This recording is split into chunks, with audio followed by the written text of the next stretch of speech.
Moments of birth. Live! The story has only just begun! Sparks and flash! Jumpy dumpy go! Yahoo!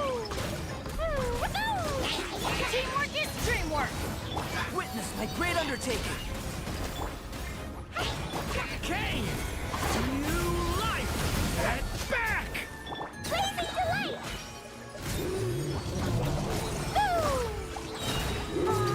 Everybody stand back! Let's... Coming to be! Moments of birth! Believe it's me! The turning point in...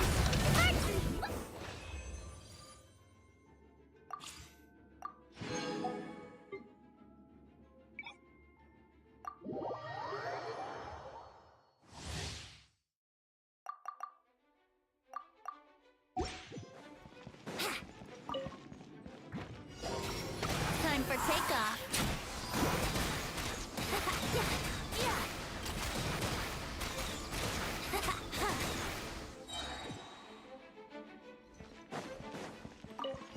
Going in! Have fun with this gift! Too late! Leave it to me! The story has only just... Think you can get away? Yahoo! Yeah.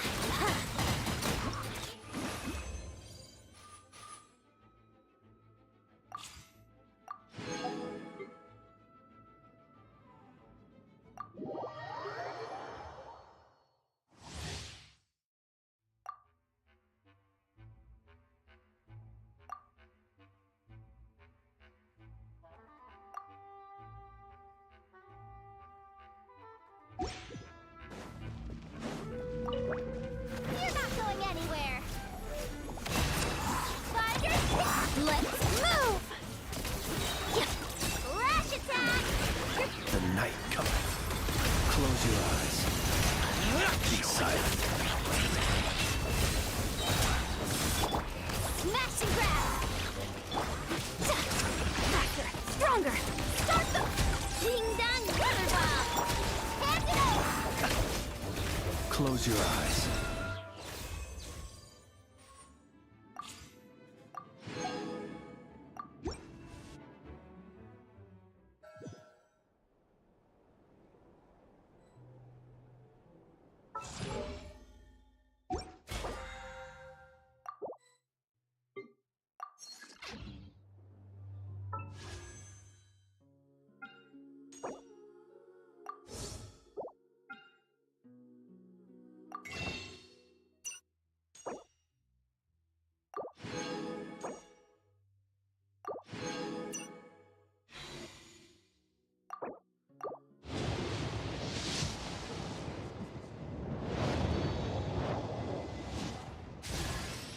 Hey, nice to meet you.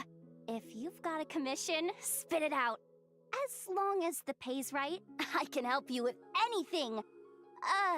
Most things. I can help you with most things.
It's been a long time.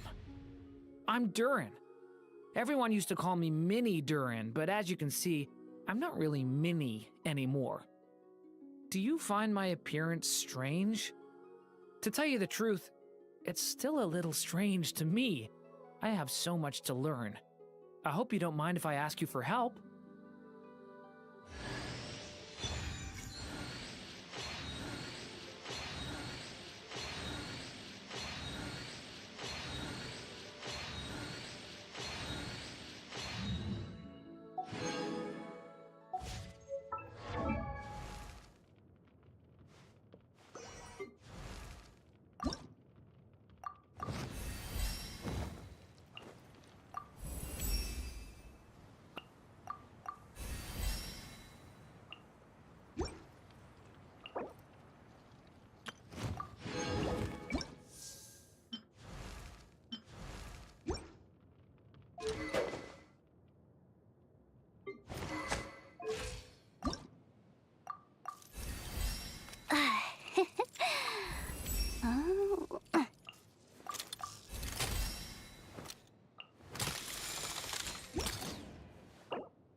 Thank you for waiting.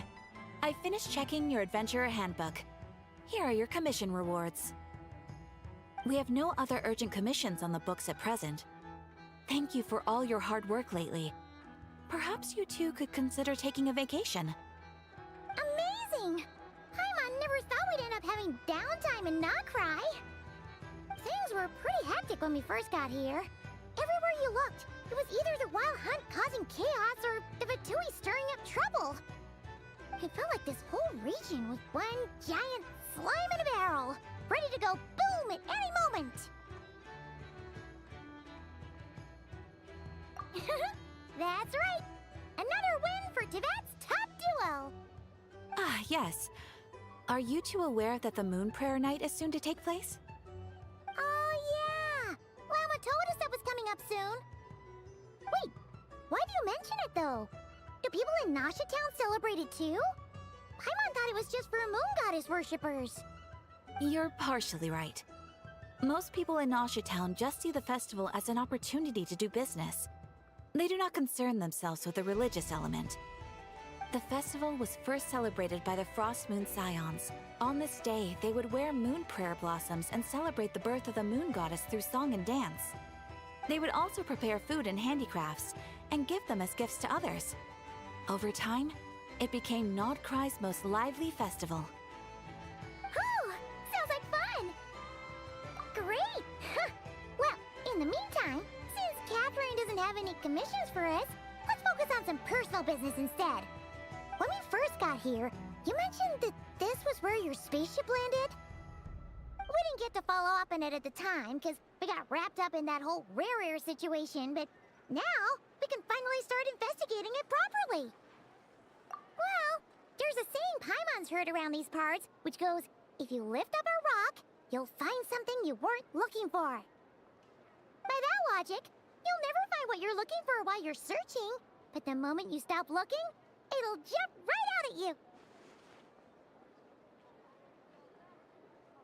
Could be worth a try though, right?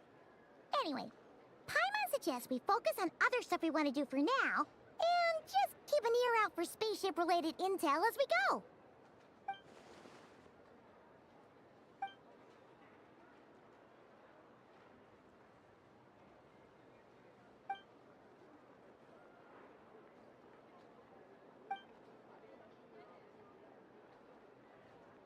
What's wrong? You look super serious all of a sudden. Huh?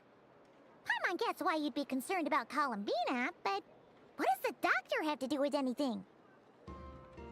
Oh, that's true. And now that you mention it, we're definitely overdue for a showdown with the Fatui. It is weird that he hasn't shown himself this whole time. What could he be up to?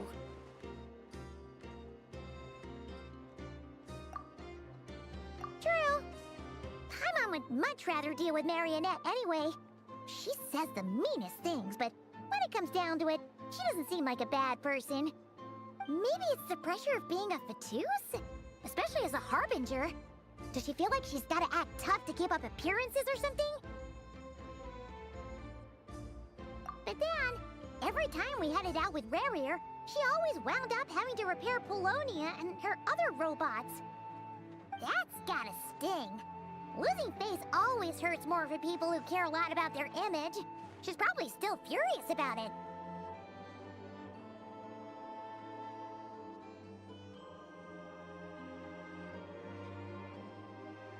What? Relax! She's not even here! Huh? What's the matter? Oh, nothing, nothing! Sorry, we'll be on our way now. Where are we again? Oh yeah, Columbina? Right, yeah, let's go see Columbina.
me sitting here a rare sight? No, we just thought you'd be resting. Perhaps I would have been, were it not for the sudden arrival of some unexpected guests. Not that I consider it a disturbance. After all, you are the only ones who are free to enter. Would it not be a little unfriendly of me to lie down while we speak? I didn't realize you put so much thought into little things like that.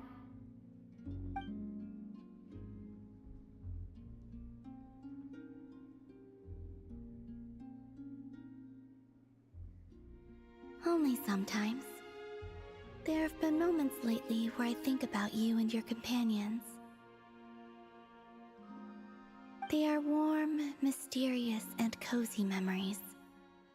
Very few of my past memories are anything like that. They say that travelers return home bearing bags full of souvenirs.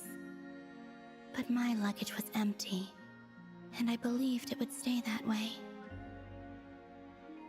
Return home? So, you're still planning on returning to the moon? Yes. This planet continues to reject me, reminding me that I do not belong here. If I remain in Teyvat, there will come a day that I disintegrate. And I don't mean reduced to dust, or turned into food for the flowers. I mean, I will cease to exist entirely. Alright then. Well, we're sure gonna miss you. But it sounds like we'll have to say goodbye. How do you intend to return? The moon prayer night is soon to arrive. On that day, the moon will be closest to Teyvat. The Kuvaki in this land will reach its peak at that time. I merely need to grasp the tide, and with relatively little effort. Oh, Paimon gets it! It'll work like a slingshot! You make it sound like she's gonna get blasted up to the moon. If I did that, I suspect I would crash into the false sky. I will be using a much gentler approach, but I do like the analogy. It's fun. You see? She gets Paimon's sense of humor. In the blink of an eye, the time has come to part ways. It does feel that way, doesn't it? Time seems to fly fastest when you are enjoying it. I have always thought of myself as a wanderer on this earth, and it has never expressed any desire to keep me here. Yet, just as I plan to depart, it tugs at my arm. Is this a gesture of affection? Or is the world mocking me? Oh. Were you hoping I can answer that? Yes, you are a traveler, so you must have a lot of experience in this area. Then, what I would say is, enjoy the moment. That's right! Don't overthink it! Happiness is happiness and joy is joy! The point is to enjoy it, not analyze it! I see. Then what I would say is, even though I am very tired right now, I am still happy. I can't tell from the tone of your voice. Oh, really? You don't think I sound happy? I'm just kidding. I could tell you were in a good mood today from the moment we saw you. Ah, a joke. Albeit not a funny one. Anyway, I assume you're here about you-know-what. Give me your hand. Actually, it's not that. There's something else we wanted to discuss with you. Oh. Then, do you still want to give me your hand? Or not? Sure.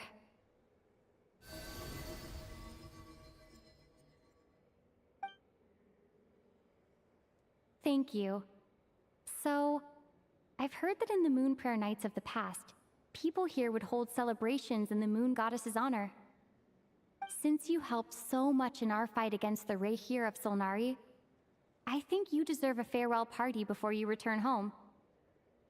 I haven't asked everyone else for their opinions on this yet. but I'd like to invite you to join the upcoming Moon Prayer Night. I've never joined a moon prayer night before. I'm not sure what I would even do.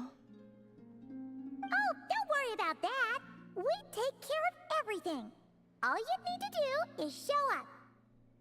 Of course, there's no need to force it if you're not feeling strong enough. It's just, this kind of felt like a golden opportunity. But they call me Kutar, and the Fatui have an arrest warrant out for me. I shouldn't appear in public right now.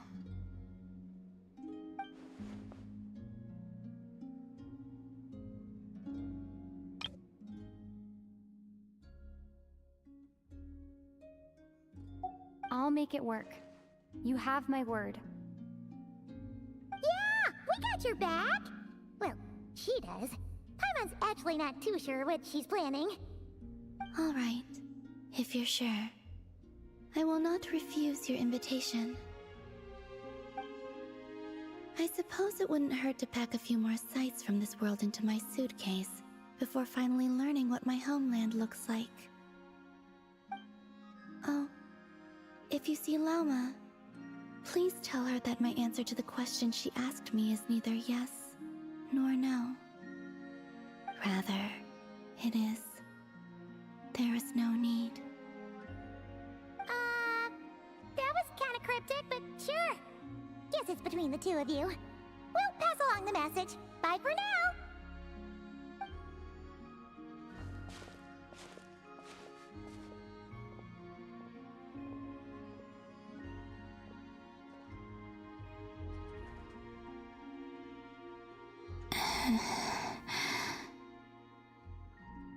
And also, I do not know.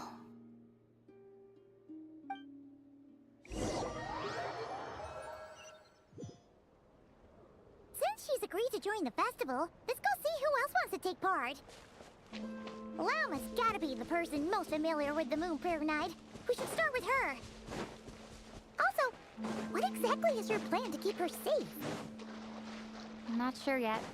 I'll figure something out. What? Are you serious? And Paimon even gave you her vote of confidence back there! When did you become so sneaky?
Receive my blessing for the everlasting.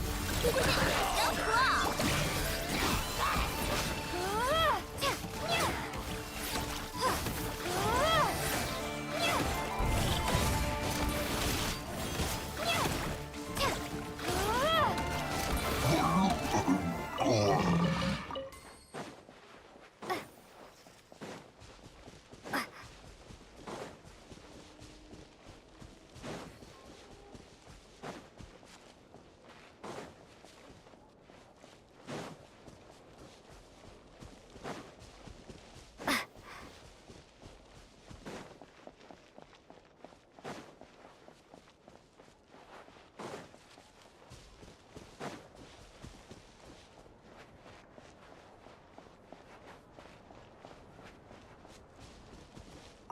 We're fully focused on festival preparations at the moment.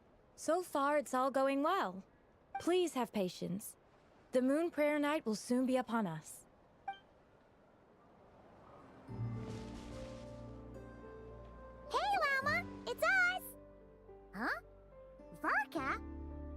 doing here?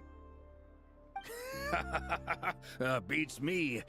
I had a bit too much to drink last night, and when I woke up, I was on Hisi Island.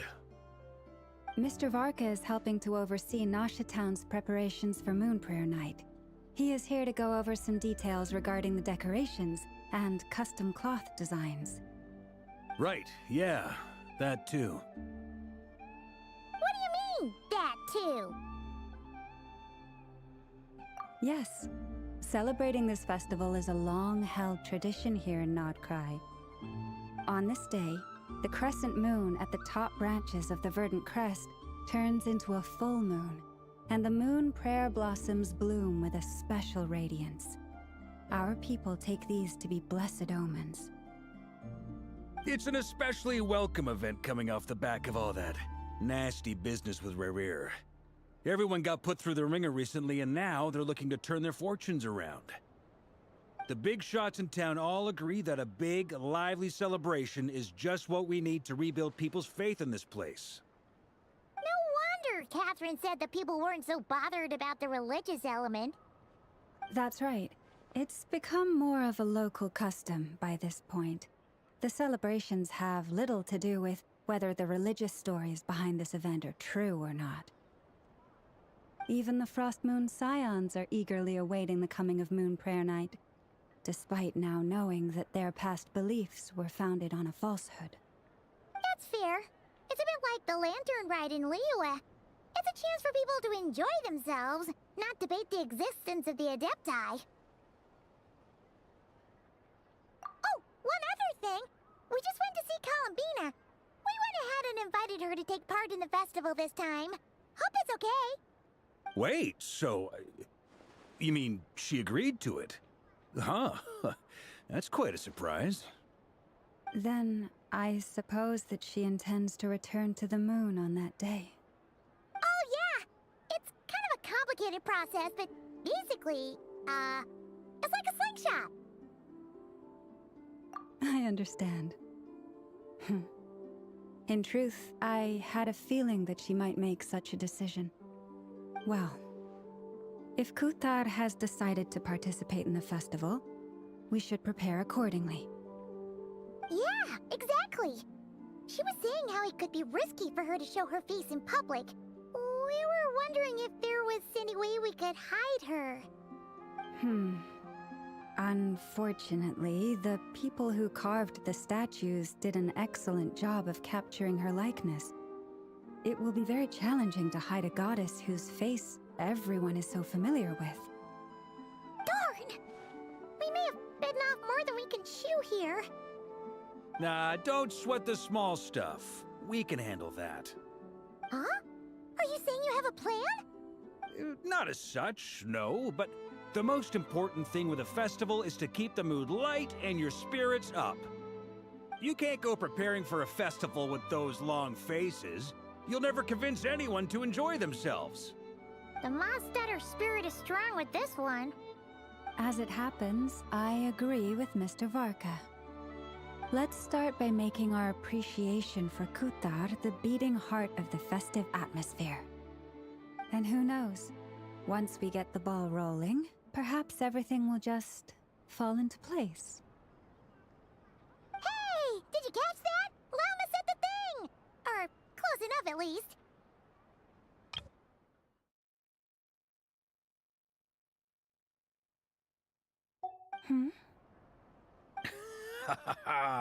I'm looking forward to the Moon Prayer Night already. We have a festival in Mondstadt called Windbloom, and you can always tell which couples are celebrating it for their first time by the smiles on their faces. Big, beaming smiles like their whole face is glowing. And I have a feeling we'll get to see that same smile on the Moon Goddess's face at this festival. Not quite the same, surely. Anyway, I'll take care of business in the city, but I'll have to leave the decor up to you and the Frost Moon Scions. No one else can capture that traditional aesthetic quite like you guys. But lastly, there's the final key element that brings the festival to life. Companionship. Before you leave, let me show you something that we've been preparing. Mr. Varka had asked to see it already, so you may as well tag along. Also, I have some further questions about Kutar's decision.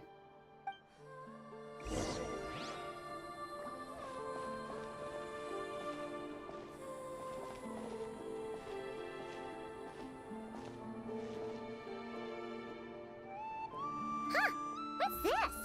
They sure look like they're having fun. I believe so. Kuhenki seem very skilled at playing drums like these, although I'm not sure where they learned it from. Maybe it's an innate talent? In their eyes, they're probably just playing with toys. Wanatar! You wanna play too?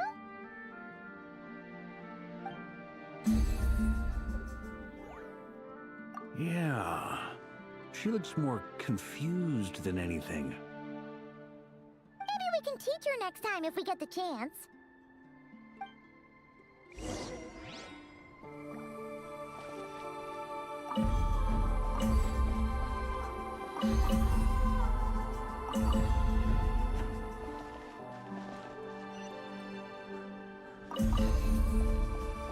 What are these floaty things? Moon veils. We hang them from buildings in the city during the festival. When you look at the sky through them, it creates a lovely misty effect.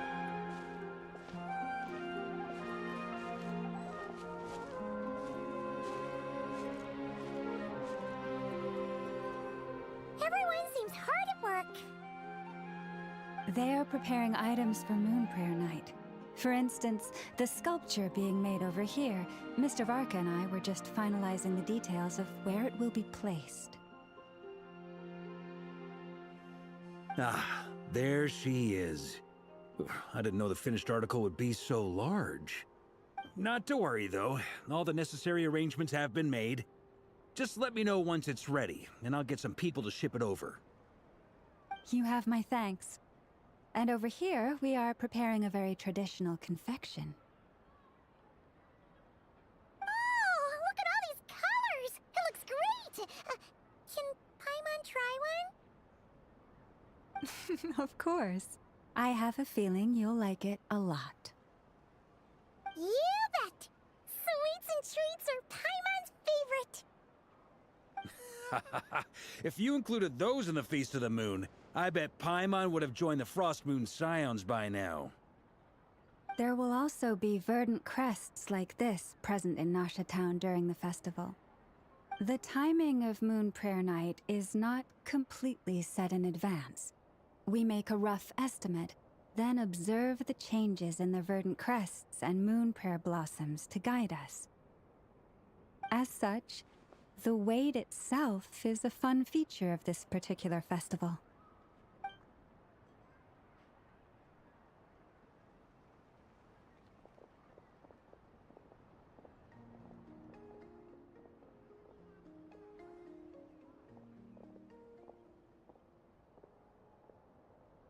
Let's talk here.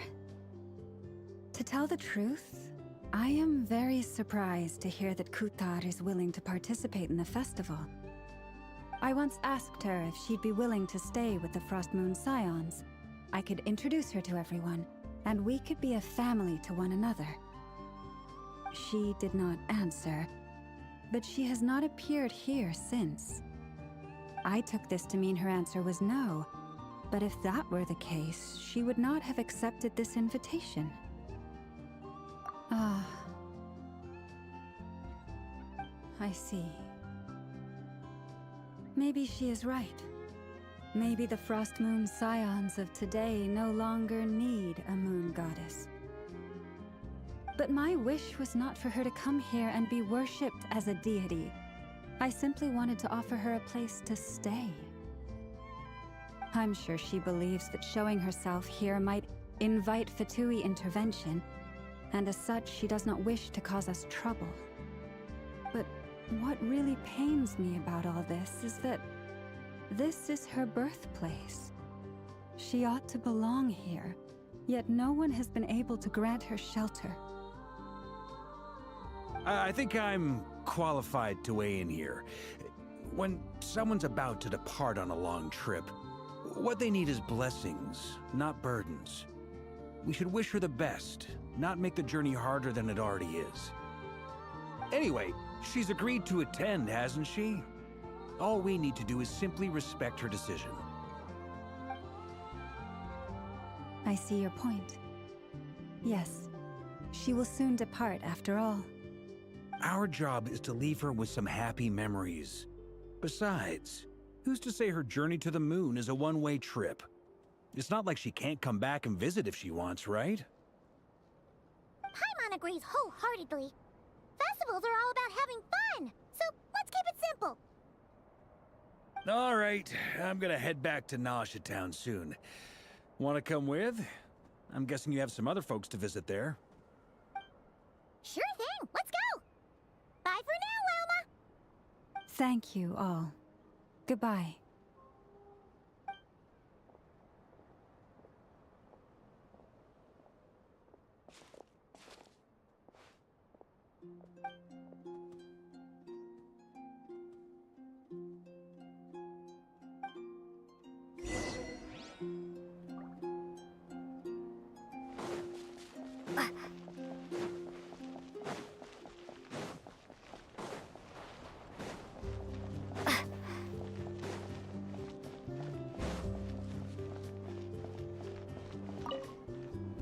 Goodbye for now.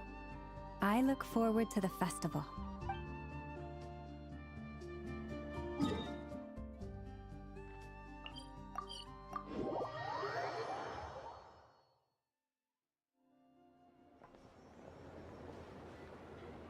Huh? Hey, over there!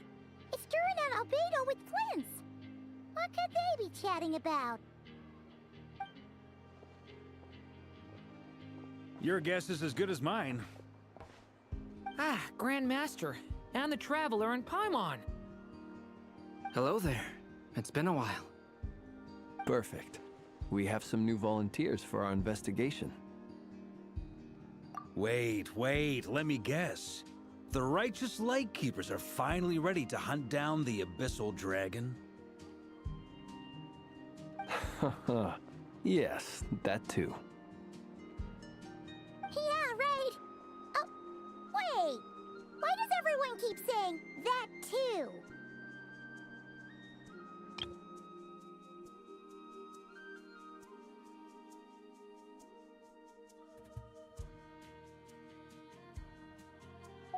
Well, to be precise, the facts match, but not the causality. Wait, so I guessed right? Half right! Don't act so impressed with yourself. Maybe I can explain. We ran into Mr. Flint's north of Nausea Town. At that time, we just noticed a few abyssal creatures out in the wild, but the strange thing was, I didn't detect any traces of abyssal energy on them at all. On closer inspection, we realized that they were not real monsters, but something akin to reflections in the water, or perhaps a mirage. Huh? What do you mean? Like, you could see them but not touch them? Exactly. It was very peculiar. They roared and tried to attack us, but we could not make any physical contact with them. I think I've heard of things like that happening in Nodcry before, but I don't know much about it. Yes, it's a known phenomenon. Mirage-like illusions tend to appear in Nodcry in the run-up to Moonprayer Night. From a distance, they appear quite real. I myself thought that Misters Durin and Albedo were locked in battle with abyssal monsters when I first arrived. But after sharing intel and investigating a little further, we can confirm that these illusions are harmless. There is no great cause for concern. All the Mirage stories I've heard are either animals, rocks, or small houses. Abyssal monsters, though? That's a first. It's a first for me, too. So I'm planning to look into it further just to be on the safe side.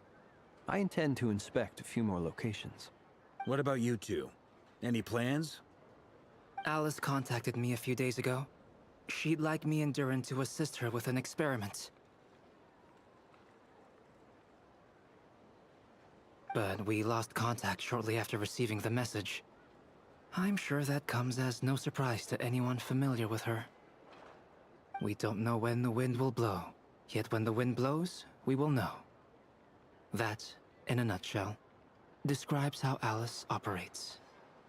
Yeah, that tracks. Okay. Well, I suggest we investigate this Mirage business in the meantime. It's piqued my curiosity, and I'm pretty sure I know someone who will already be 10 steps ahead of us. Well said. Right? Whatever's happening in Notcry, she always seems to be the first one to know. Let's go see what she knows. We can invite her and her staff to the festival while we're at it.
You're right, I have noticed. There's certainly something a little fishy about this situation. Only a little, though. Records indicate that this phenomenon can occur in the days before and following Moon Prayer Night. That said, it has always been a rare sight in the past. The odds of encountering these phantoms are similar to looking up in the night sky, happening to see a shooting star, and managing to make a wish before it disappears.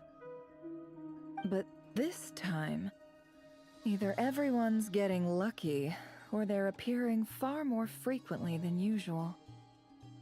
Yehoda's out gathering intel as we speak. In the meantime, let me check off some points of interest. First, the Abyss. The ones we saw seem to be abyssal monsters. Indeed.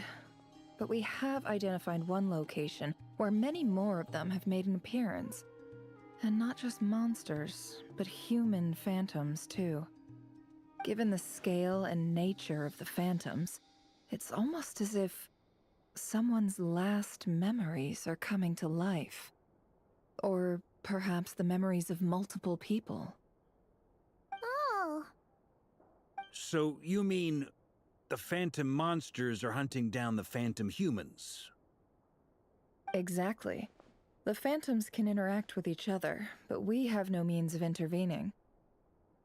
In addition, some of the human phantoms would seem to be from the very distant past. This is clear both from the clothing they wear and the stories they tell. They claim to be from Hyperborea, a name which I've heard from Lauma before. If this is true, it means they must be from 6,000 years ago. Did Paimon hear that right?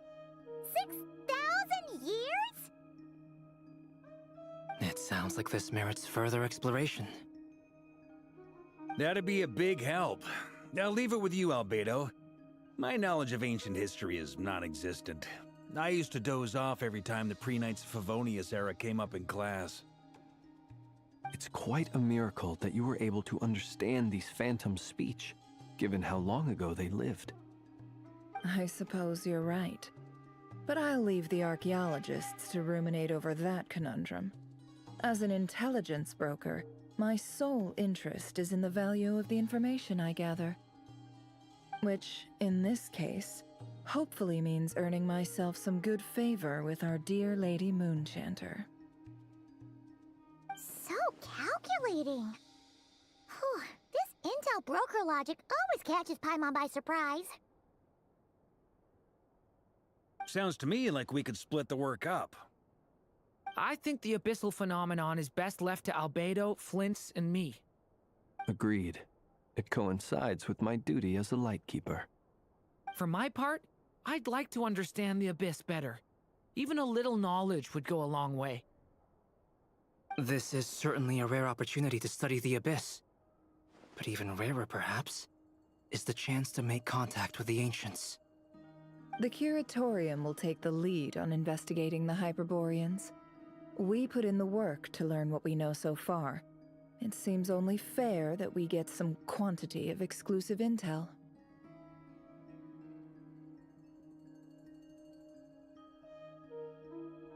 That just leaves our trusty team of 2 unassigned.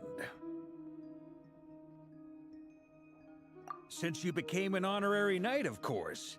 This was part of my grand plan all along.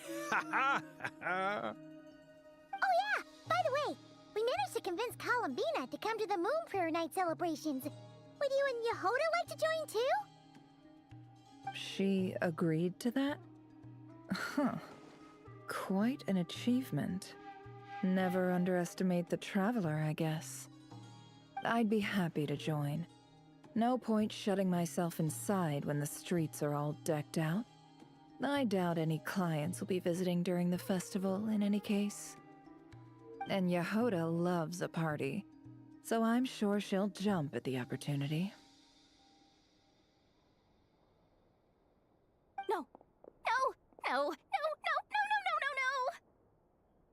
No. Way to contradict me in front of... Wait. No, that's not what I have bad news, boss. So many people. All right, everyone inside. Quick.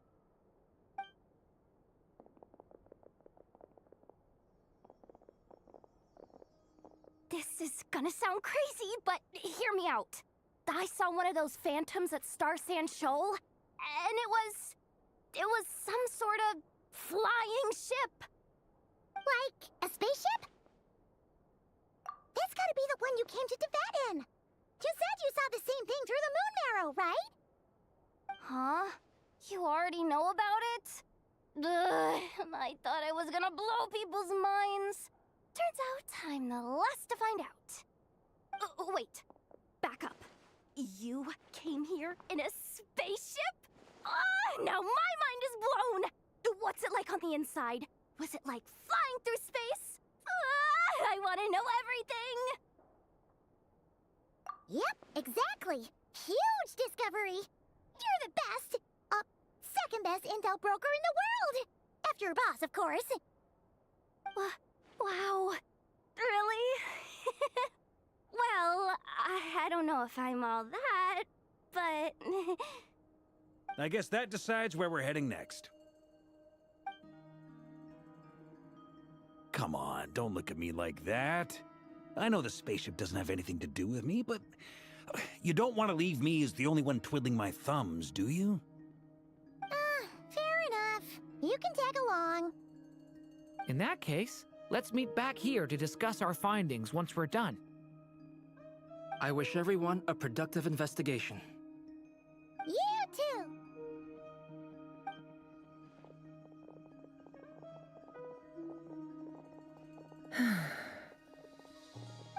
What's up, boss? Aren't we gonna head out? Tell me, Yehoda, when did the Curatorium start giving out intel for free? Oh, sorry, boss.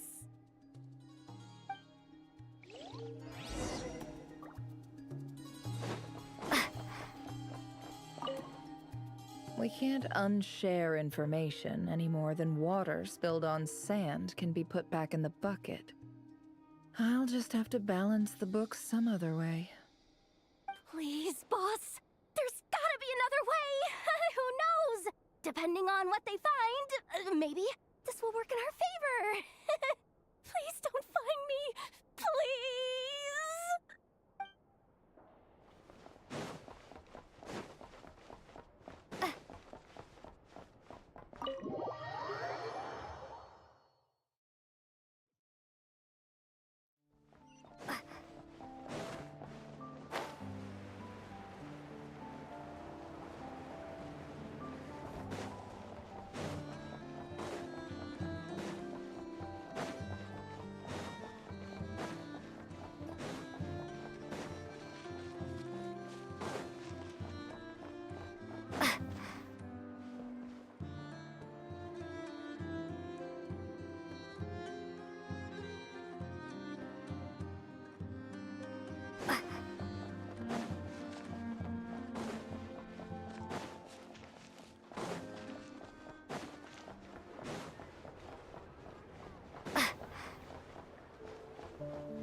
phantom really is your spaceship. But that's so weird. Why would it show up here? Is it some kind of projection? Or a ghost? Like, maybe it no longer exists, but somehow it left an afterimage? Ah, you're already here. Miss Lauma, what a surprise. I thought you were busy with festival preparations. I was, until one of our people informed me that a strange sight had appeared at Star Sand Shoal. No one's ever seen something quite like this before. I thought I should see it for myself. Same here. Oh, so we heard that these things appear around the festival period. Any idea why that is? Unfortunately not. We have very limited information about them, since they can't be interacted with. And no human phantoms have ever made an appearance before now. The most we've been able to deduce is that these sightings appear to be connected to the increase in Kuvaki energy around this time. Yeah, seems like that's all we can do. This is all so confusing. Allow me to lend you a hand.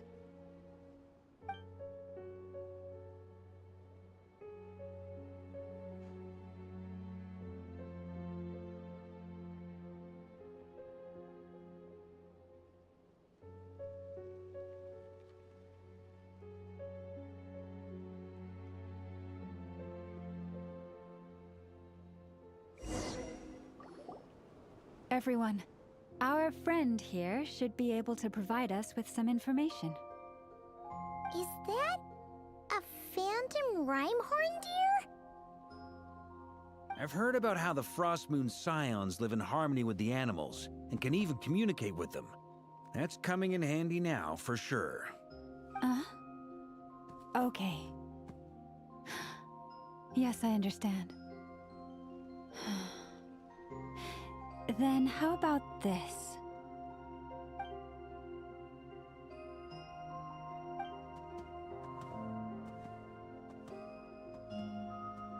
Oh, it's leaving.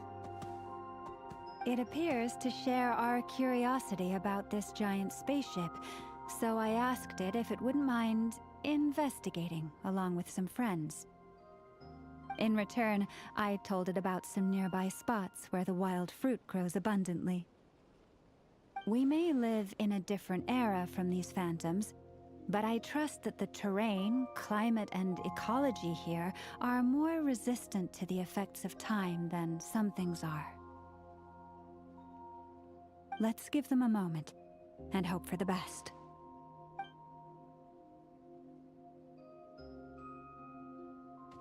All back together? Must have been a lot of fruit. Indeed. Now let me ask them some questions.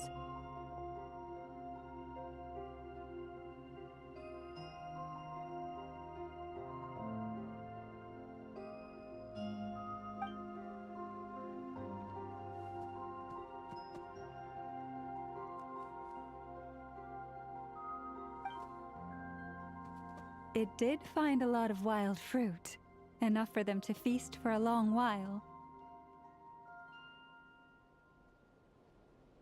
This puffin circled in the air several times, but didn't spot anything out of the ordinary. Certainly nothing to do with the spaceship. Huh. Well, it definitely makes sense to get a bird's eye view.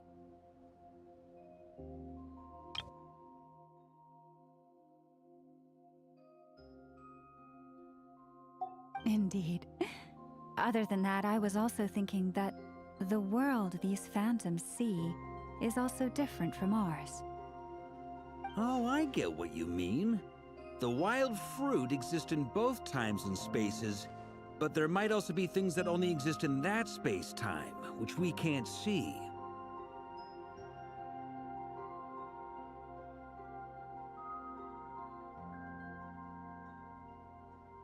Good point.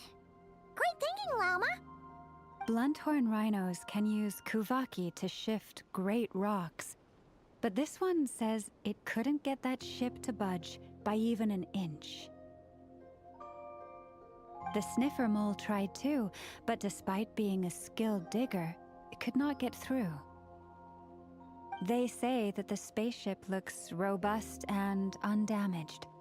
It seems completely impervious to any and all attacks. Whatever lies within is well defended from harm. So, just like us humans, there was nothing they could do about this spaceship either. Yes, still, they deserve our thanks. We are grateful for all your efforts, dear friends. Now go, and enjoy your feast. I've noticed some other human phantoms gathered nearby. Come on, let's go talk to them.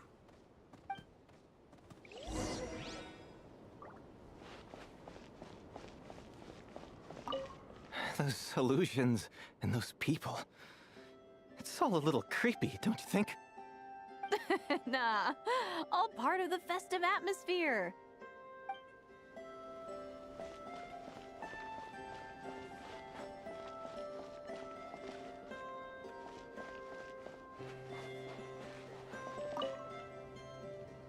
What is this thing? I've never seen it move, and there's no way to get inside. Goodness knows. My grandpa says it's been sitting here at least since his grandpa was still alive. What about his grandpa? Did he say anything to your grandpa's grandpa about it? Huh? I don't know. In all likelihood, it was here back then too. Hard to imagine something this huge could move. Guess that means that as far as they're concerned, this ship's been around a long time.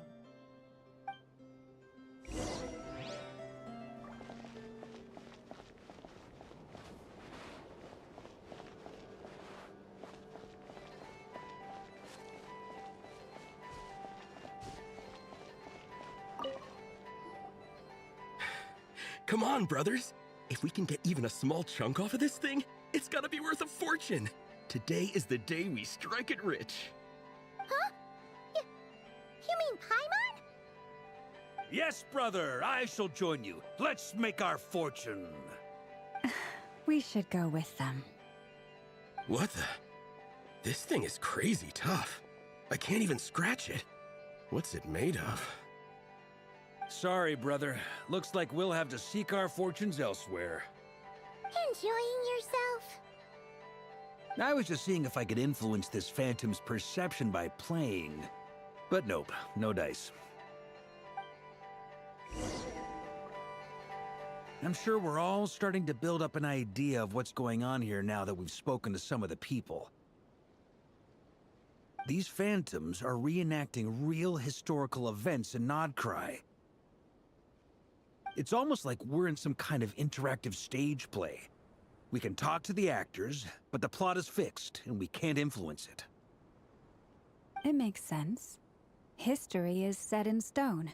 The objective facts of the past cannot be changed. Paimon totally thought you were just goofing around earlier. But actually, you were doing some serious investigating. Of course I was.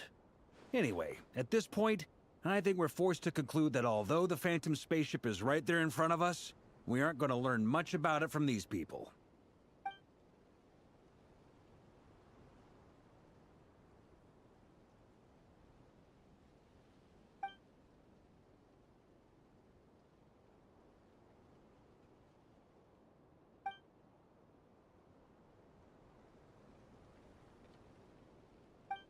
Don't be discouraged. If nothing else, this is proof of the ship's existence. And think about it. So many people tried to hack their way inside, but no one could get the door open. It's made of very tough material. To me, that says that we'll either find the ship itself or the story behind it. It's just a matter of time. Huh. Every now and then, when Varka gets serious, he actually does seem like Grandmaster material for once. I wonder how the others are doing. Let's head back for now. Sounds good. Also, drinks are on me if Team Knights of Favonius is the first to finish. Wait, we have a team name now? Am I in Team Knights of Favonius as well? You're very welcome to join. We've even got a cathedral ready for you. Isn't that technically blasphemy? You wouldn't dare make a joke like that if Barbados was in earshot. Nah, I'm sure Barbados doesn't mind a little harmless blasphemy once in a while.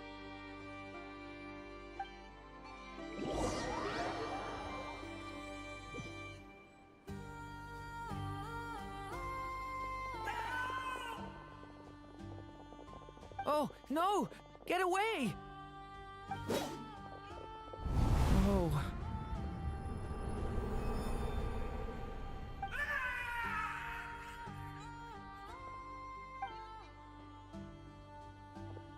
I know it's hard to stomach, Mr. Duran. But as I'm sure you've noticed, there is nothing we can do to intervene in that which unfolds before us. But we have to at least try. And try you have.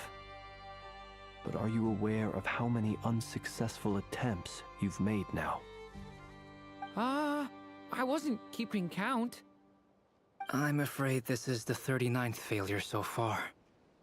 Or the 5th if we're only counting this particular victim. There are no indications that these phantoms may be altered in any way. You seem to have calmed down a little. I'll make us a fire. You should rest and have some water. Feeling any better now, Mr. Duran?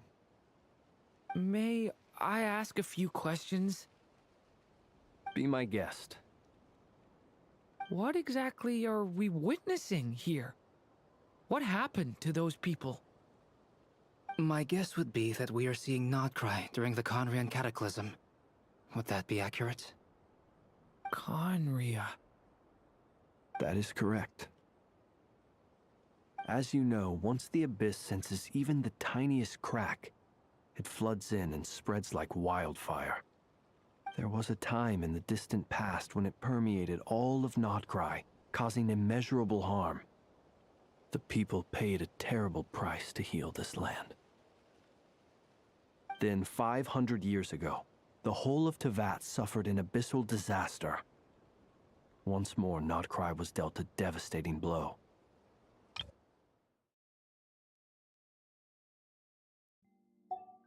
I see. In the face of the abyssal onslaught, all were like grains of sand tossed around by a tidal wave, be they human, fae, or god.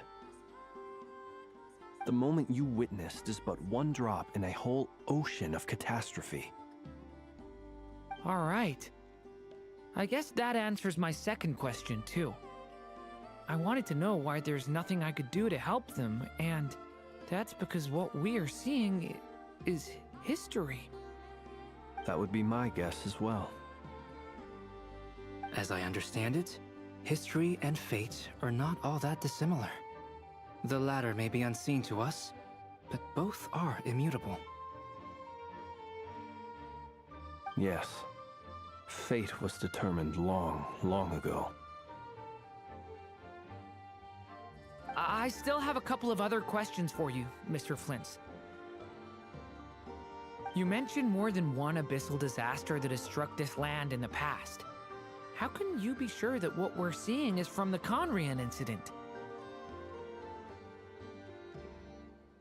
And also, how are you able to stay so calm when you're talking about these events?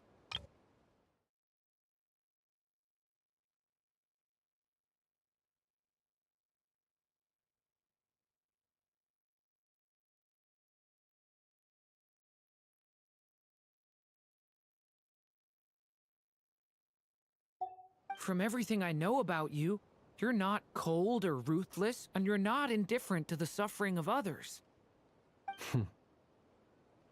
Alas, I am forced to show my age. I must be 600 or 700 years old by human measure. Wait, so you... One is not easily moved by history when one has witnessed the truth firsthand. I'm sorry. You needn't apologize. Your passion is a good thing to have. Treasure it. because someday you may find it in terribly short supply. Now, at the risk of offending you, I have a question in return. Your curiosity toward the Abyss, is it born from hatred or because you sense its call? I only ask because I kept a fragment of Rarir's body in my lantern for a short time. Specifically, his heart. So I know what a burden it can be to carry the Abyss with you. And I hear its power growling from somewhere within you. In my eyes, your mere existence is a miracle. My honest answer is... I don't know. I don't think I have the confidence to say for certain. What I will say is the Abyss is not the only issue that haunts me. Even before I became who I am today, the question dogged me constantly. Should I even exist at all? My doubts remain unresolved. But when we fought Rarir, something became a little clearer to me. Sometimes it is the darkness within us that allows us to achieve the impossible. I certainly got the sense from your 39 attempts that you were trying to achieve the impossible. It sounds like you've resolved to see the truth for yourself. Absolutely. In that sense, he and I are quite similar. Then I wish you every success. I look forward to the day of your transcension. Well, if everyone's caught their breath, I suppose we should head back. Oh, and one last thing. I'd appreciate if you kept our discussion about history a secret.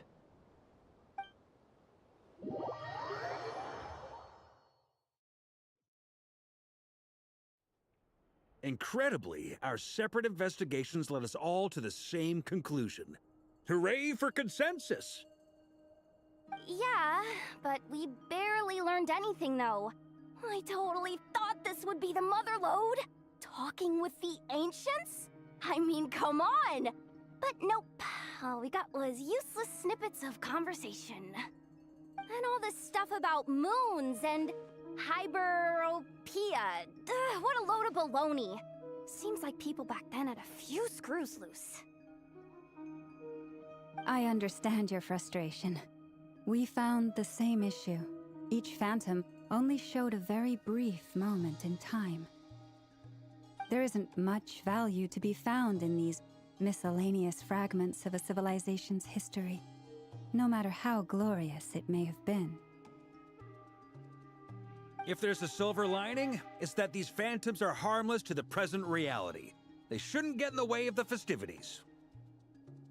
Paimon agrees. And not just because it's the first thing she understood in this whole conversation. You look disappointed, Nefer. Is something the matter? What do you think? We all worked our tails off, but the only one to gain anything from it was you, Lady Moonjanter.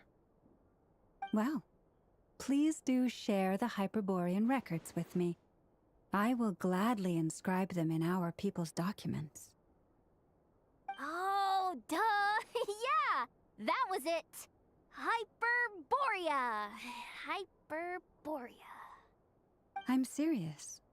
Only an expert in the Frostmoon Scions and their history can turn these records into valuable research material.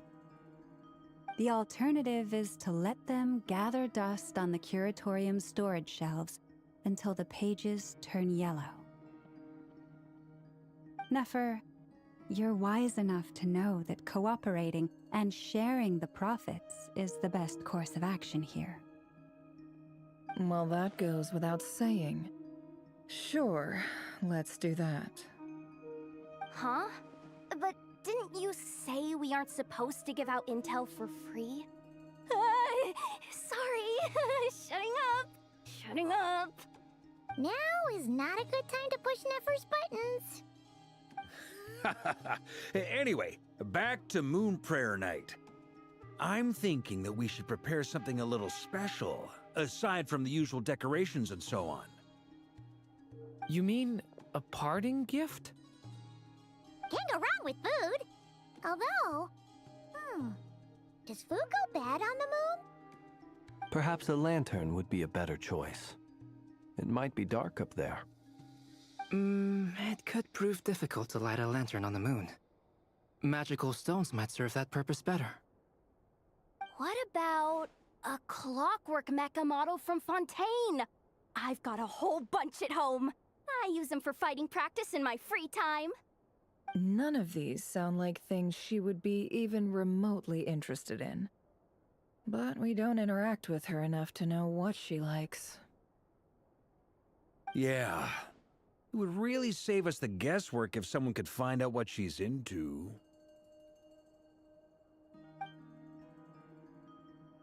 Wait, what the? Traveler? They're all looking at you.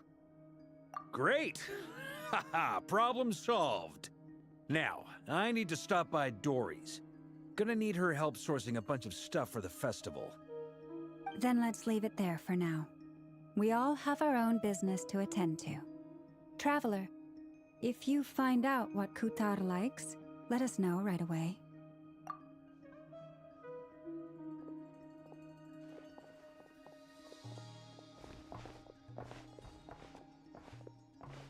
Is something the matter?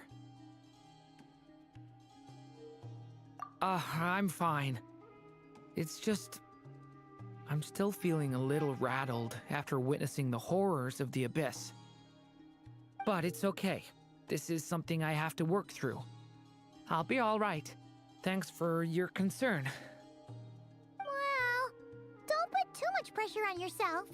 If you ever feel like something's wrong, physically or mentally, we're here to talk. Come on. Stop treating me like a kid.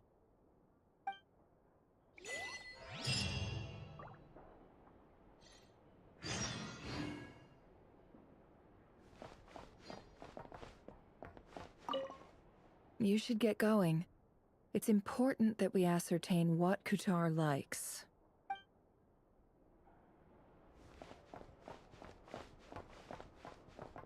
Which is why we need a lantern guaranteed to work on the moon. Yes, I have a few ideas, but the lantern itself is the easy part.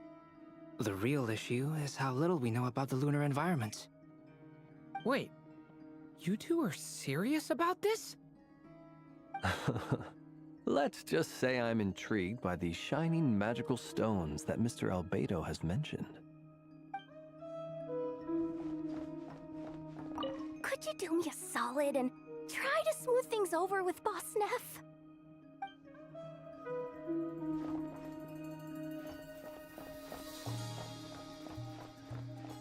Miss Lauma, would you accompany me into town?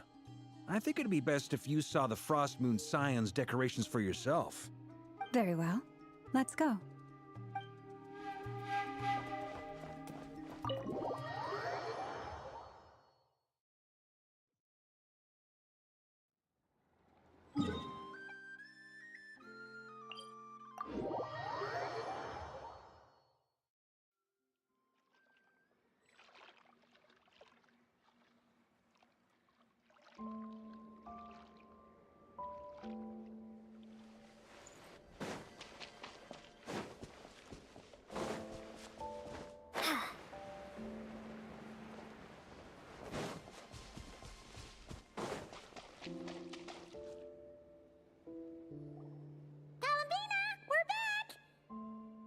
Huh?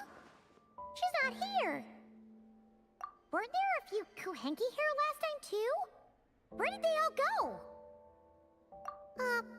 Walkies? For Kuhenki? You're not pets, you know. Oh, well. Looks like we just came at a bad time. Let's try again tomorrow. There's still a few days until Moon Prayer Night, so we're in no rush. Besides, she needs time to rest anyway.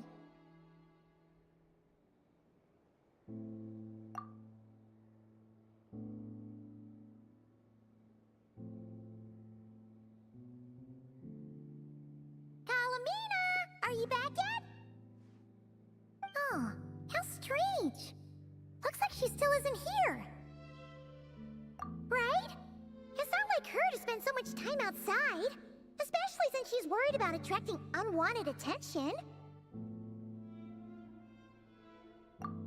Luanatar! Luanatar, you there? Hey! Do you know where Columbina went? Sorry, didn't understand. But if you know where she is, could you take us to her? Yeah, that's even stranger. What about him? Oh, that's not good news. They change color when Columbina gets weaker, right? And they look super pale right now. Good idea. She might know what's happening.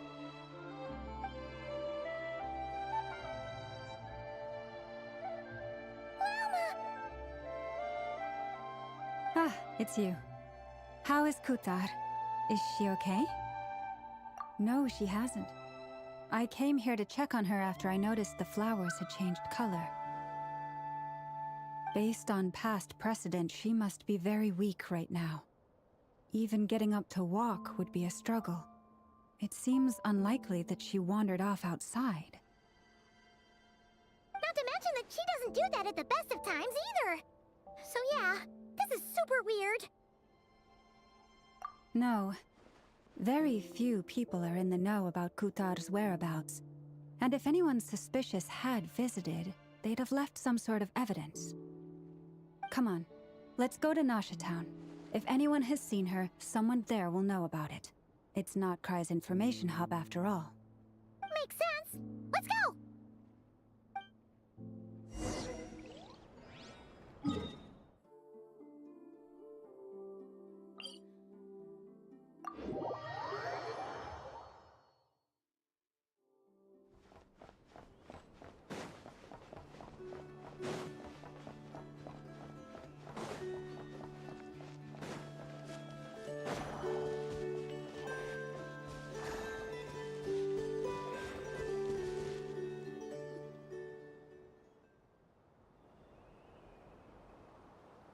Moment. Is it just Paimon, or is this stall kind of suspicious? Has never been here before, right? No, I don't recognize it. Alas, your free and easy adventure time is over. Now, prepare to face the final boss of Nod Cry. Whoa! Where'd that voice come from? Not sure. But it's definitely hostile. No, no, no, not that way. The final boss is right here. The sniffer mole? That's the final boss? Surely not. Also... Okay, the jig is up. I'll stop teasing you. Turn around. I'm right behind you. It seems I've managed to leave quite an indelible impression, even though you've never seen my face. Ah, nothing could make a great mage more pleased with herself.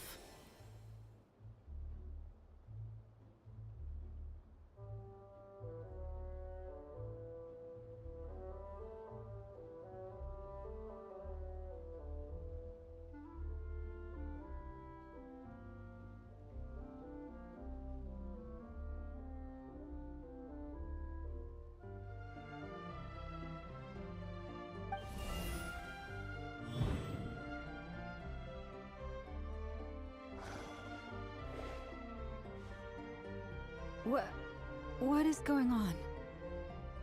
I've heard that all the big shots in Teyvat have long, wordy titles that stun people speechless when they make their entrance. Unfortunately, none of them are affiliated with the Hexenzirkel, and we ourselves keep a very low profile. The notorious name-dropping doesn't quite work for us. Still, I, for one, think I'm really quite amazing. So that didn't stop me from coming up with a title anyway. Alice! It's really you this time? Not a lantern or a dodo but Alice in the flesh? Oh, that's right. So, what do you think? How does it feel to finally meet me? You look like... Oh, that's the first thing you thought. A little surprising, but that actually makes me very happy. Because that means that when Klee grows up, she'll be just as stunningly beautiful as her mother. So she's a friend of yours? Kind of. This is actually the first time we've seen her in person. I see. Madam Mage, that was, quite a powerful entrance. I certainly won't be forgetting it anytime soon. It's okay, Lauma, don't force it.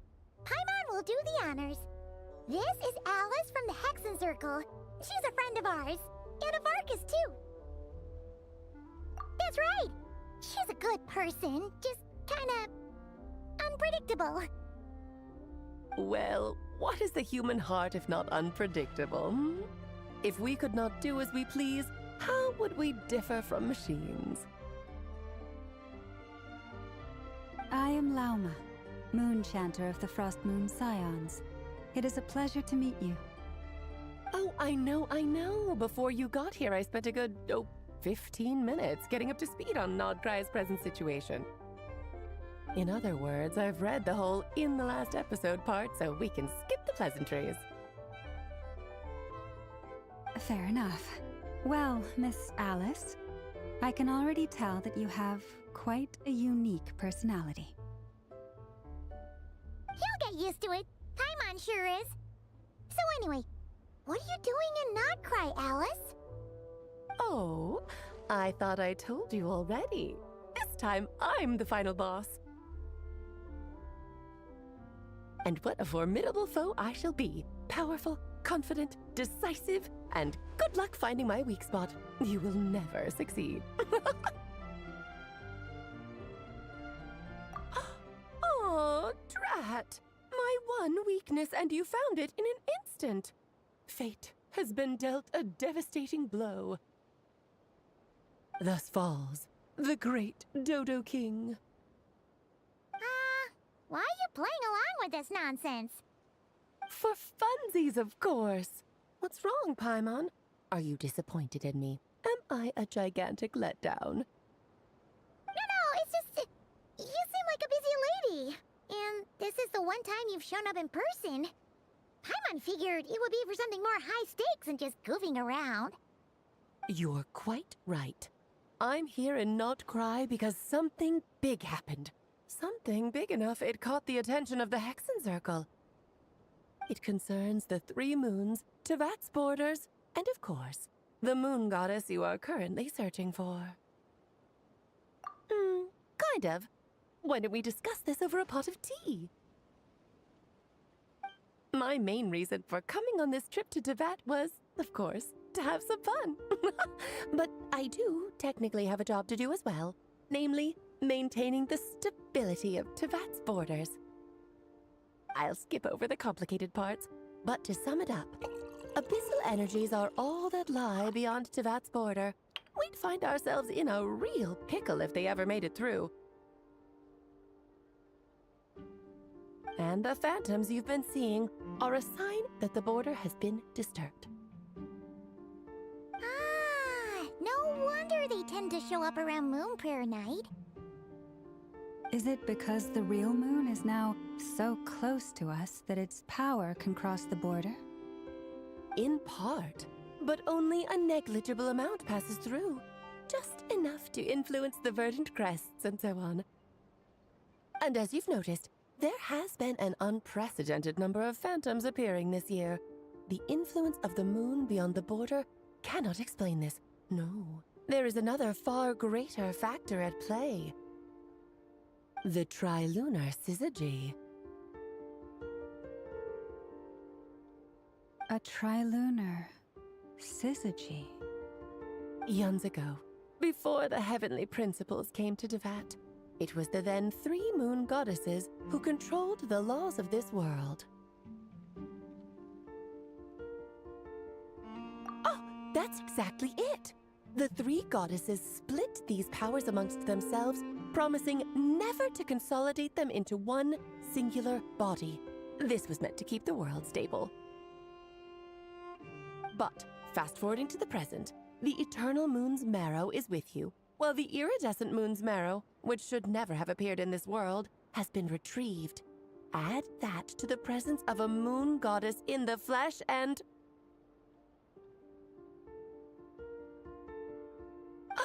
the power of all three moons is gathered here in Notcry. There hasn't been an event like this since the War of Funerary Flame. And it's having a noticeable effect on Tevat's borders. Because I wish to give my darling daughter a peaceful, sunny environment to grow up in. Is that a good enough reason? Kinda sounds like you're dodging the question, but it does make sense. Well, that's one reason anyway, and the most important one. The others are a little complicated to explain. For instance, cleaning up after dearest Miss R.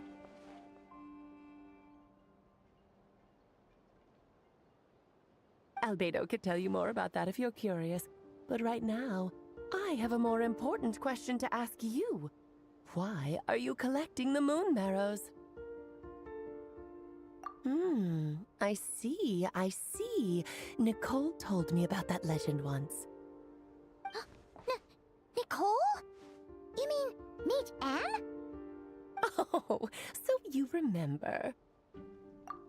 Yes, of course. That was a story about fate, her area of expertise. But back to the story of our dear moon goddess.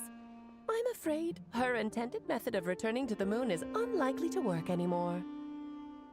What does that mean? She may be missing, but she hasn't gone anywhere. She has disappeared.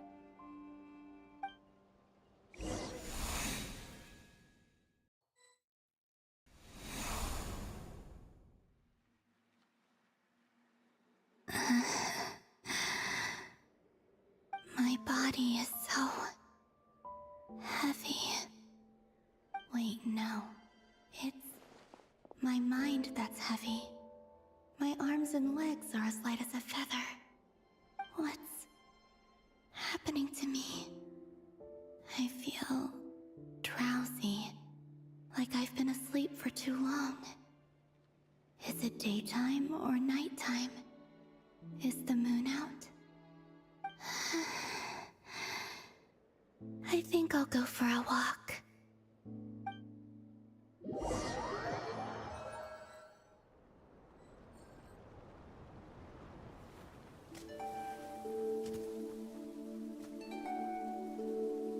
Are you out for a walk too? Huh?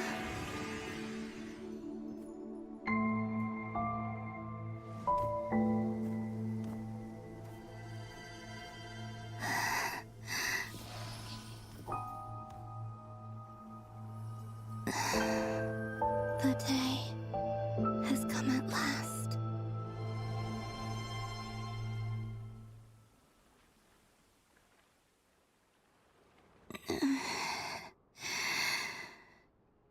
Have I grown so weak that I can't even sustain my physical form?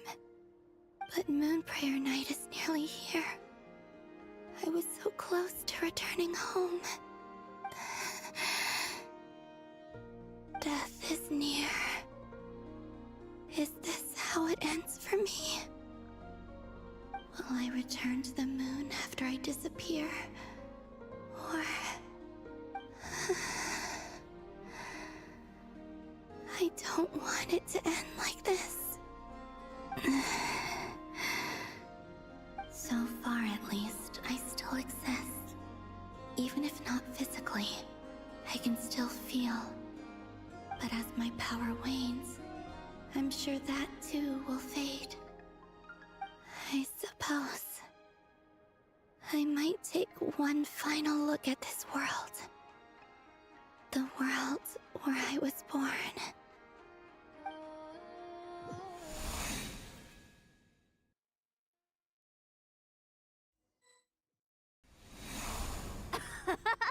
Come on, come on! Wait for me! The Frost Moon Enclave. How much it has changed since I was born. decorations, they're so heavy. It's times like this when you kind of wish men could be priestesses and acolytes. How fascinating.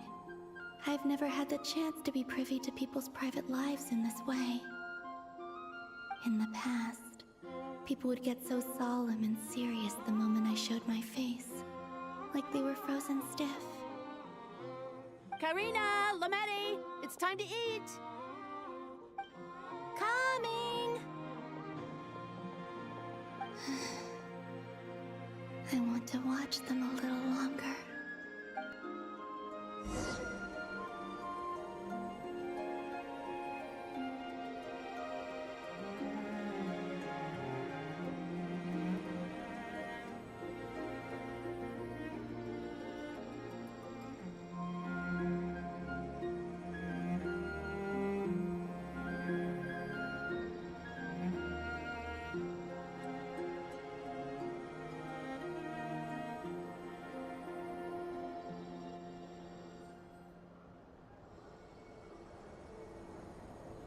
So just fill these balloons with air, right? Yep. Try a couple now to test things out. The rest can wait till Moon Prayer Night. Think fast. Rada! Teasing an acolyte of the Frost Moon Scions? Surely that's a punishable offense. Take this! Huh? Alright, enough horsing around. Lady Lauma gave us a task. We should get back to it. The task is just to check that the balloons don't leak, right? Doesn't matter if we fill them with air or water. Yeah. Okay, you got me there. And you got me there. But still, we can't use all the balloons before the festival even starts. We won't use all of them. And as long as Lady Lauma's trusted acolyte doesn't snitch, this can stay as a little secret between friends. A couple more can't do any harm, right? Oh, you menace. Then, think fast!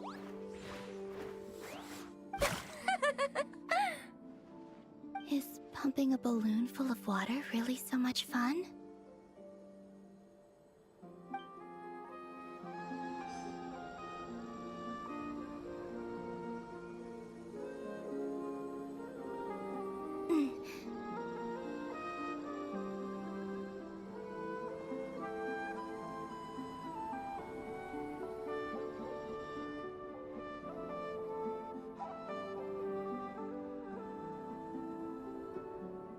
I'm sure you're both tired from playing all day. Come on, eat up. A plain, humble meal. That has always been the way of the Frost Moon Scions. Huh? How come Lametti got a midsummer berry dessert? Oh, I always get Lockaberry. I don't mind sharing. You can have a bite of mine if I get to have a bite of yours. Hmm? They're sharing food? I've never shared food with anyone before. Even at the Harbinger tea parties, everyone just ate off their own plate. And when I couldn't finish my food offerings from the Frost Moon Scions, they'd leave the leftovers out under the moonlight for the animals to claim. Hey! That was 2 bites! Oh, then you can have another bite of mine. Oh, you too. Oh, don't fret now. Here, have some of Granny's too. So this is what it means to be family.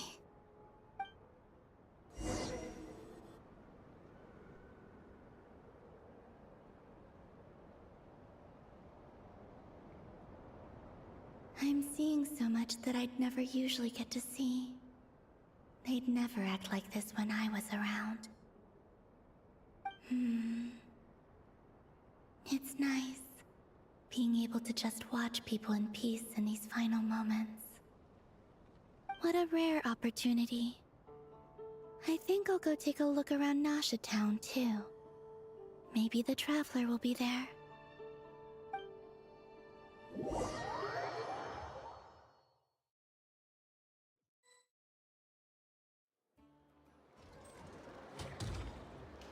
After the War of Funerary Flame, the Moon Goddesses were no longer recognized by Teyvat. They lost the whole foundation for their existence. That's why the Moon Goddess's strength is fading. She cannot withstand the world's rejection of her.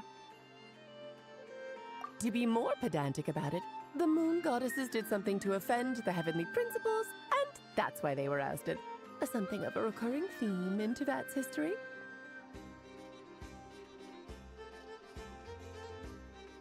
Theoretically, speaking so candidly should put me in their crosshairs too, but they can't tell me what to do. I'll say whatever I want.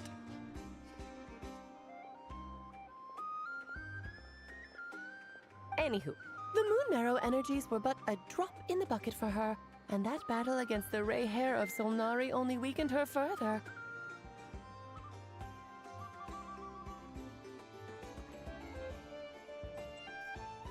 Fortunately, it happened close enough to Moon Prayer Night when the Kuvaki concentration here is high. That's the only reason she managed to survive this long. What do you mean, fortunately? You said she disappeared. We're too late. Oh, what a headache. I thought this was all common knowledge. I guess I have some more explaining to do. Okay, buckle up. It's time for another lecture.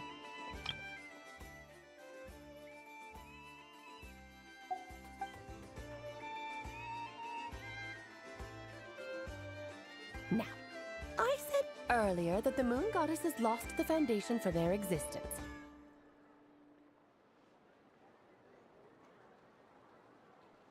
The reason for that has to do with the natural order. Basically, the rationale for their existence in Teyvat was lost. The same logic applies to the present Moon Goddess, too. Consider her existence so far. Her comrades in the Fatui called her Damselette. And she was worshipped as Kutar by the Frostmoon Scions. But these connections have now been severed, whether by her hand or yours. So, the rationale that once sustained her existence is now gone. Wait, we did that to her? Oh, well, strictly speaking, yes. But let's not start pointing fingers, shall we? I'll only end up as the big bad villain, and that's not the kind of final boss I want to be.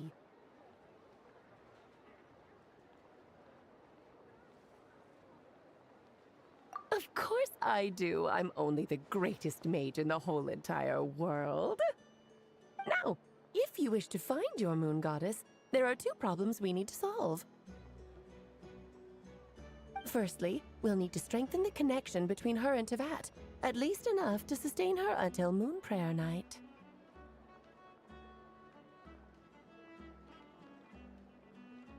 Strengthen her connection. But does that mean I'll have to rally all the Frost Moon faithful behind this? I'm afraid a bygone faith and a former home won't be of any help to her now. Do you know her name? Her name? Oh, yes. Names are very important things. A name is a fundamental concept that anchors one's entire existence. Then your first job is to find it. As a Moon Goddess, I'm sure she must have a name she identifies with. Neither Columbina nor Kutar is her true name, and she's never really accepted either of them. So, finding out her real name is enough to sustain her existence?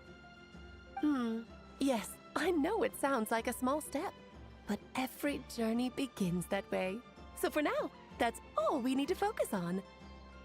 The second problem is with her plan to use the Moon Marrows to return to the moon.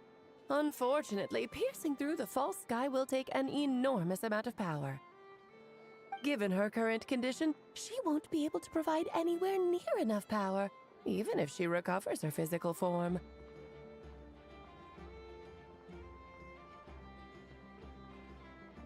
But no need to fret. Nicole's the expert in this field, and I'm sure she'll figure something out.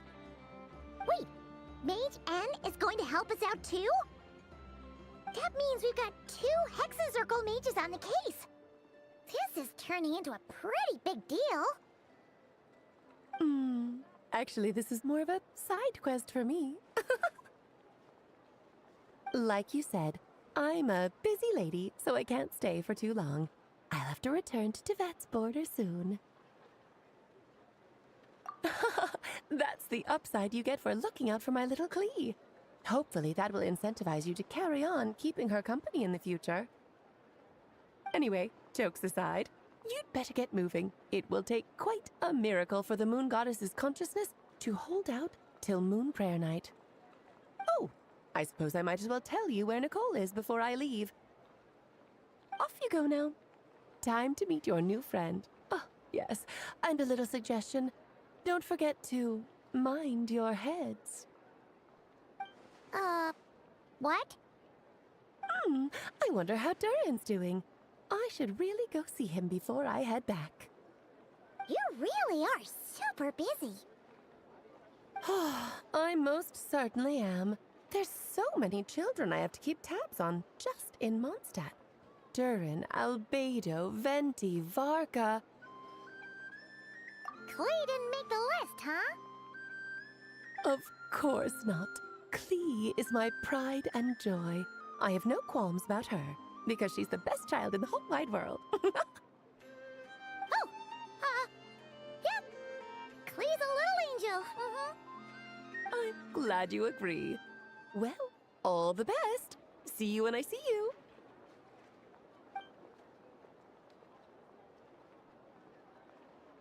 She left in a hurry. Yeah, she didn't pack up her stall. Should we handle it for her? I must say, I'm now very curious about her daughter. Klee, wasn't it? What's she like? That's a long story. Come on, we'll fill you in as we go.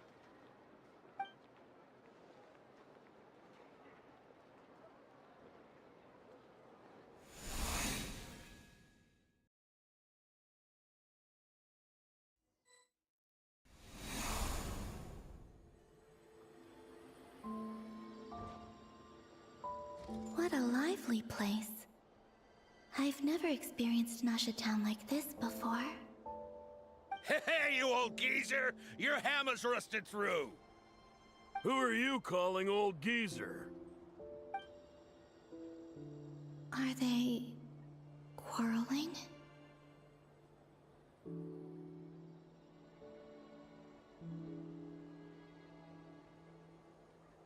I'm looking right at him!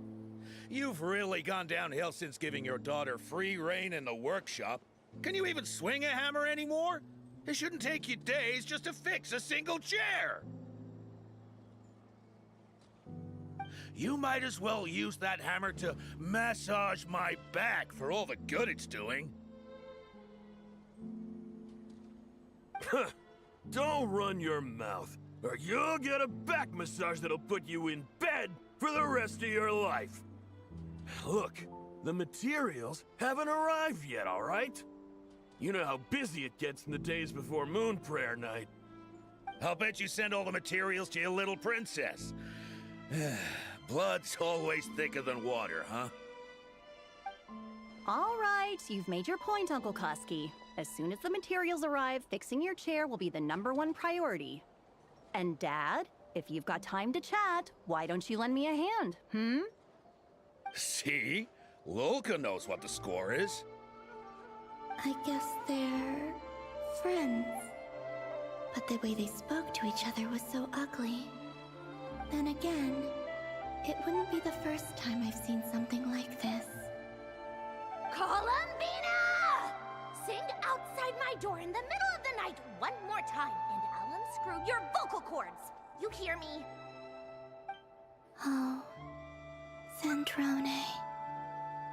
So that was her way of trying to be friends with me. What a pity. I won't get the chance to say any ugly things in reply.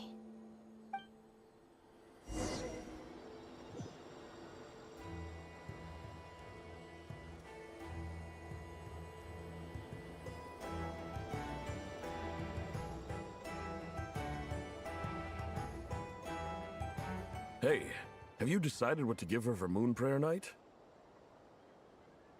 I sure have. She's gonna get the surprise of her life when she's least expecting it. Then I'll whip out the ring and pop the question. The surprise of her life.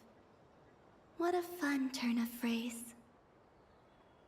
Cool, I get the picture. You can spare me the gushy details. Ooh, looks like we have a customer. Hello there, ma'am. Would you like some Moon Prayer Night candy? Huh? Is he talking to me? Can he see me? Here you go. Oh.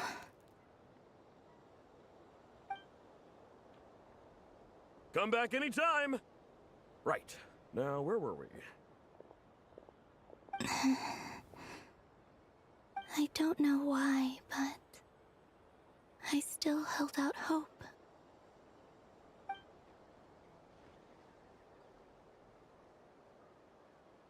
The most important thing right now is to find that mage. This name thing seems super important too, but where do we even start looking? I'd better go pay the Fatui a visit.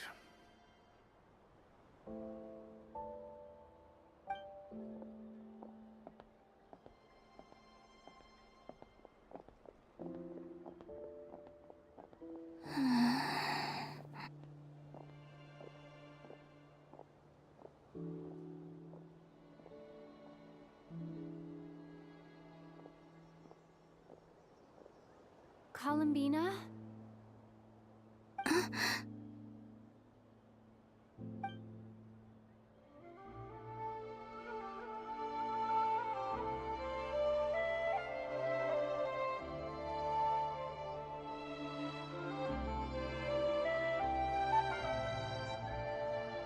Traveler?